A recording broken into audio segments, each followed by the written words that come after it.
Shalom, selamat beribadah di hari Minggu yang berbahagia hari ini. Bapak Ibu Saudaraku yang dikasihi Tuhan, dalam hari yang bahagia ini, di hari ibadah ini, mari kita akan persiapkan firman Tuhan. Kita akan lihat di Kisah Para Rasul pasal yang ke-1, ayat yang ke-3 dan ke-4. Demikian bunyi firman Tuhan. Kisah Rasul pasal 1 ayat 3 dan 4. Kepada mereka ia menunjukkan dirinya setelah penderitaannya selesai, dan dengan banyak tanda ia membuktikan bahwa ia hidup, sebab selama 40 hari ia berulang-ulang menampakkan diri dan berbicara kepada mereka tentang kerajaan Allah. Pada suatu hari ketika ia makan bersama-sama dengan mereka, ia melarang mereka meninggalkan Yerusalem dan menyuruh mereka tinggal di situ menanti janji Bapa. Menanti janji Bapa. Ini adalah tema firman Tuhan hari ini, yaitu menanti janji Bapa. Tuhan Yesus mengatakan kepada murid-muridnya, jangan engkau pergi dari Yerusalem ketika engkau sedang menantikan janji Bapa. Apa janji yang Tuhan berikan kepada kita? Yaitu janji tentang pencurahan Roh Kudus. Dan ini dikatakan Tuhan Yesus sebelum dia naik ke surga. Dan Tuhan Yesus juga pernah mengatakan bahwa Tuhan tidak akan meninggalkan kita sebagai yatim piatu. Coba kita lihat di Yohanes pasal 14 ayat yang ke-18. Demikian bunyi firman Tuhan, Yohanes 14 ayat 18. Aku tidak akan meninggalkan kamu sebagai yatim piatu, aku datang kembali kepadamu. Tinggal saat lagi dan dunia tidak akan melihat aku lagi, tetapi kamu melihat aku, sebab aku hidup dan kamu pun akan hidup. Kenaikan Yesus ke surga bertanda bahwa Yesus itu tidak mati dan Yesus hidup, dan Yesus tidak kelihatan lagi di dunia ini. Dan Bapak Ibu Saudaraku yang dikasihi Tuhan, tapi janji Tuhan kepada kita yaitu Tuhan tidak akan meninggalkan kita sebagai yatim piatu. Makanya Tuhan Yesus memberikan janji kepada muridnya, yaitu untuk kita menantikan janji Bapa, yaitu pencurahan Roh Kudus itu. Dan syarat untuk menerima janji Bapa, janji dari Tuhan untuk menerima Roh Kudus itu, pencurahan Roh Kudus itu, yaitu kita harus tinggal di Yerusalem. Kenapa di Yerusalem? Kok tidak kota-kota yang lain? Ini menjadi pertanyaan bagi saya. Kemudian setelah saya pelajari, ternyata Yerusalem itu mempunyai arti yang lain. Bukan cuma Yerusalem titik, tapi kota Yerusalem itu disebut kota dengan kota nama lain. Satu, Yerusalem disebut kota yang setia, kota setia. Coba kita lihat Zakaria pasal 8. Zakaria pasal 8 ayat yang ketiga. Demikian bunyi firman Tuhan. Beginilah firman Tuhan, aku akan kembali ke Sion dan aku akan diam di tengah-tengah Yerusalem. Yerusalem akan disebut kota setia, dan gunung Tuhan semesta alam akan disebut Gunung Kudus. Yerusalem disebut kota setia. Ternyata maksud Tuhan Yesus untuk tinggal di Yerusalem bagi orang yang menantikan janjinya Bapa, Roh Kudus itu, yaitu mereka harus membenahi diri dengan belajar hidup setia. Jadi Bapak Ibu Saudaraku yang dikasihi Tuhan, kalau hari ini kita sedang menantikan janji Bapa, yaitu pencurahan Roh Kudus itu yang sedang kita nantikan, maka belajarlah kita hidup setia. Setia berarti tidak menyimpang. Tidak menyimpang dari apa? Tidak menyimpang dari kepercayaan saudara. Tidak menyimpang dari Allah saudara. Tidak menyimpang dari kebenaran firman Tuhan. Tidak menyimpang dari pasangan saudara. Tidak menyimpang dari aturan-aturan yang ada saat ini. Dan Bapak Ibu Saudaraku yang dikasihi Tuhan, mari kita belajar setia dalam menantikan pencurahan Roh Kudus ini. Karena kita harus tinggal di Yerusalem. Kota Yerusalem disebut kota setia. Saudara harus belajar setia. Kemudian sebutan apa lagi Yerusalem ini? Yerusalem juga disebut kota damai. Damai artinya tidak ada perselisihan, tidak ada peperangan. Damai berarti keadaannya menyejukkan, damai sejahtera. Kita lihat Yosua pasal 10 Yosua 10 ayat yang ke-1.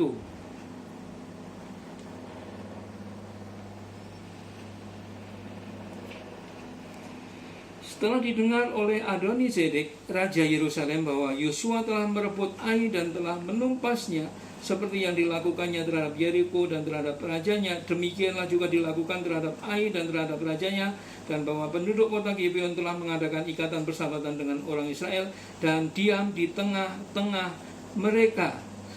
Di sini disebutkan Yerusalem tidak ada peperangan. Yerusalem dalam keadaan damai, sedangkan kota-kota di sekelilingnya, yaitu kota Ai, kota Yeriko, ini ada peperangan, bahkan ada penjarahan dari bangsa Israel. Dan Yerusalem disebut kota damai. Dan Bapak Ibu selaku yang dikasihi Tuhan, yang kedua untuk kita menantikan janji Bapa, yaitu kita harus belajar hidup damai. Matius pasal 5 ayat 9 dikatakan bahwa berbahagialah orang yang membawa damai, karena mereka akan disebut sebagai anak-anak Allah. Jadi saudara, miliki damai dalam hidup kita. Artinya kita harus berdamai dengan siapapun, berdamai dengan keluarga kita, berdamai dengan tetangga kita, berdamai dengan teman sekerja kita, berdamai dengan anak istri kita, berdamai terlebih lagi dengan diri sendiri. Apa yang harus kita lakukan agar kita ini bisa hidup damai? Kita harus belajar mengampuni. Kalau saudara ini memberikan pengampunan kepada orang, maka saudara akan merasakan damai sejahtera. Mari belajarlah kita hidup damai.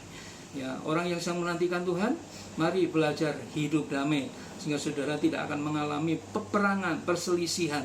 Saudara akan merasakan tenang hidup saudara. Saudara akan bisa tidur nyenyak. Saudara akan bisa bangun pagi-pagi dengan bersyukur kepada Tuhan ketika saudara beristirahat. Dan saudaraku yang dikasihi Tuhan, Yerusalem sebagai tumpuan kita untuk kita membenahi diri. Dan Bapak Ibu selaku yang dikasihi Tuhan, disebut apa lagi Yerusalem? Yerusalem juga disebut kota kebenaran. Yesaya pasal 1 ayat 21. Yesaya 1 ayat 21.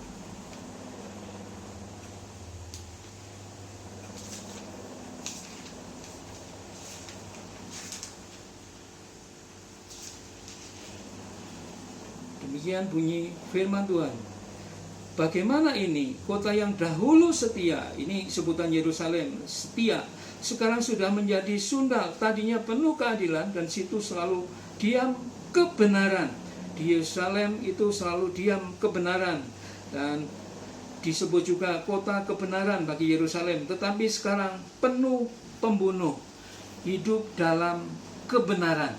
Saudara yang sedang menantikan janji Bapa, sedang menantikan janji pencurahan Roh Kudus itu, mari kita hidup dalam kebenaran. Yerusalem disebut kota kebenaran, berarti kita harus belajar hidup benar, tidak berdusta, tidak bohong. Banyak sekali kita yang katakan bohong kecil boleh, ya, dusta kecil boleh. Ini firman Tuhan katakan kebenaran tidak bergaul dengan kebohongan, dengan dusta. Kebenaran tidak sama dengan dusta dan kebohongan. Sekecil apapun yang saudara sedang lakukan hari ini tentang dusta, tentang bohong, ini tidak dibenarkan. Jadi mari saudara kita hidup dalam kebenaran. Kebenaran didasari dengan kejujuran. Saudara harus hidup jujur. Ya, kalau saudara katakan ya, tidak kalau saudara tidak melakukannya atau tidak berbuat sesuatu. Jadi saudaraku, mari kita belajar hidup jujur, hidup dalam kebenaran. Orang yang sedang menantikan janji Tuhan, kita harus hidup dalam kebenaran. Bagaimana untuk kita bisa hidup benar? Kita lihat Yohanes pasal 17 ayat 17. Yohanes 17 ayat 17. Demikian bunyi firman Tuhan. Kuduskanlah mereka dalam kebenaran, firman-Mu adalah kebenaran. Hanya firman Tuhan itu kebenaran. Bergaul karib dengan Tuhan, karena Yesus itu adalah jalan kebenaran, dan firman Tuhan itu adalah kebenaran. Jadi Bapak Ibu Saudaraku yang dikasihi Tuhan, miliki firman Tuhan, maka saudara sedang dituntun dalam kebenaran. Bergaul karib dengan Tuhan, dengarkan firman Tuhan, baca Alkitab saudara. Saudara yang nggak punya Alkitab, saudara bisa baca di handphone masing-masing tentang Alkitab ini, dan saudara akan menerima kebenaran itu. Jadi Bapak Ibu Saudaraku yang dikasihi Tuhan, mari dalam menantikan janjinya Bapa, pencurahan Roh Kudus, kita harus belajar hidup benar. Kita harus tinggal di Yerusalem. Kemudian yang keempat, Yerusalem juga disebut kota kudus. Nehemia 11 ayat 1.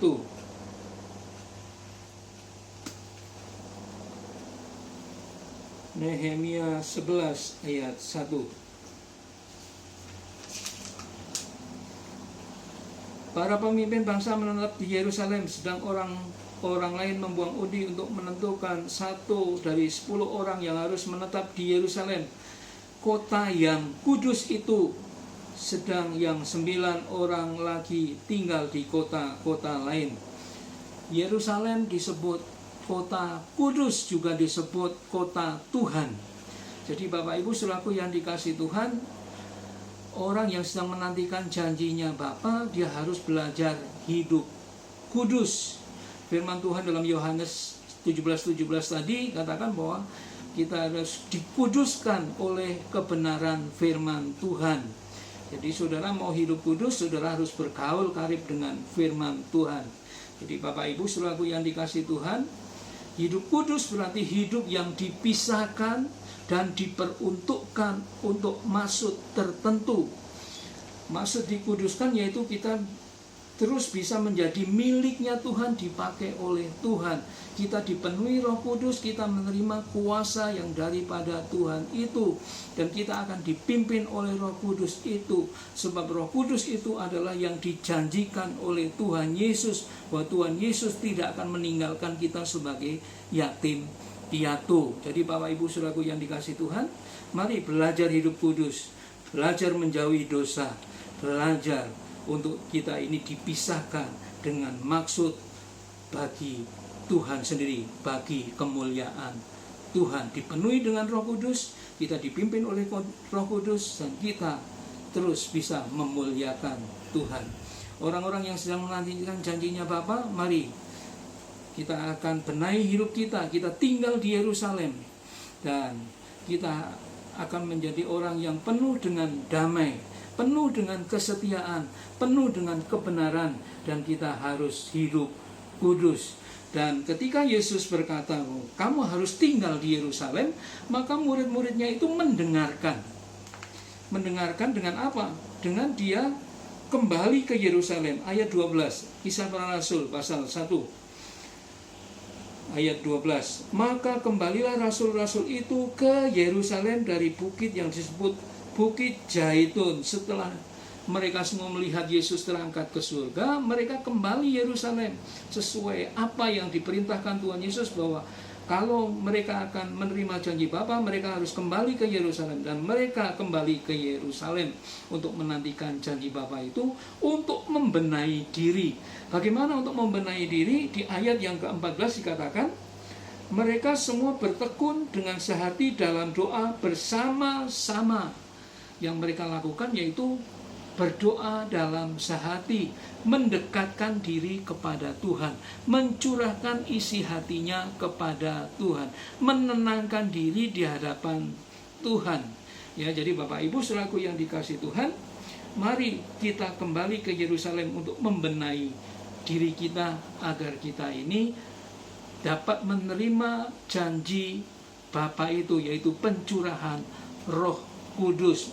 Makanya gereja hari-hari ini mungkin sedang ada doa yang untuk menantikan pencurahan Roh Kudus. Mereka meniru seperti rasul-rasul ini, mereka kembali ke Yerusalem. Mereka membenahi diri dengan dia bertekun dalam doa. Jadi Bapak Ibu Saudaraku yang dikasihi Tuhan, hari ini kita yang mendengarkan firman Tuhan, mari kita kembali kepada firman Tuhan. Sebelum Yesus naik ke surga, Tuhan Yesus sudah mengatakan kepada murid-muridnya, engkau harus tetap tinggal di Yerusalem. Maksudnya apa? Supaya mereka ini bisa belajar hidup setia, bisa belajar hidup damai, bisa belajar hidup dalam kebenaran, bisa hidup dalam kekudusan, sehingga mereka akan menerima janjinya Bapa, yaitu pencurahan Roh Kudus itu. Dan murid-murid melakukan hal itu dengan mengambil sikap mereka bertekun di dalam doa. Jadi jangan tinggalkan Tuhan. Apapun penderitaan saudara, apapun yang sedang kita alami hari ini, Tuhan Yesus tidak meninggalkan kita sebagai yatim piatu. Tuhan memberkati. Mari kita satu dalam doa. Kami percaya penyertaan-Mu sempurna atas kami, Tuhan. Kau tidak akan pernah meninggalkan kami, Tuhan. Kau akan mencurahkan Roh Kudus-Mu itu kepada kami. Dan Tuhan, mari Tuhan, tuntun kami untuk kami bisa membenahi diri kami, sehingga kami boleh belajar hidup setia, belajar dalam hidup damai, belajar dalam hidup kebenaran, belajar dalam hidup dalam kekudusan. Dan Tuhan, mari Tuhan, Kau memberkati setiap kami yang saat ini sedang mendengarkan firman Tuhan. Dan Tuhan, mari Kau tumpangkan tangan-Mu atas kepala kami dan memberkati kami seperti Engkau memberkati Bapa Abraham, Ishak, dan Yakub. Berkat yang sama boleh kami terima. Engkau mengangkat kami naik dan bukan turun. Engkau mengangkat kami menjadi kepala dan bukan ekor. Engkau akan memberkati kami, Tuhan, dimanapun kami berada, Tuhan. Dan kami juga akan memberkati orang-orang yang ada di sekeliling kami, Tuhan, sehingga Tuhan, Engkau boleh dimuliakan karena kehidupan kami. Terima kasih, Tuhan. Di dalam nama Tuhan Yesus kami berdoa dan mengucap syukur atas firman-Mu. Haleluya. Amin. Tuhan Yesus memberkati.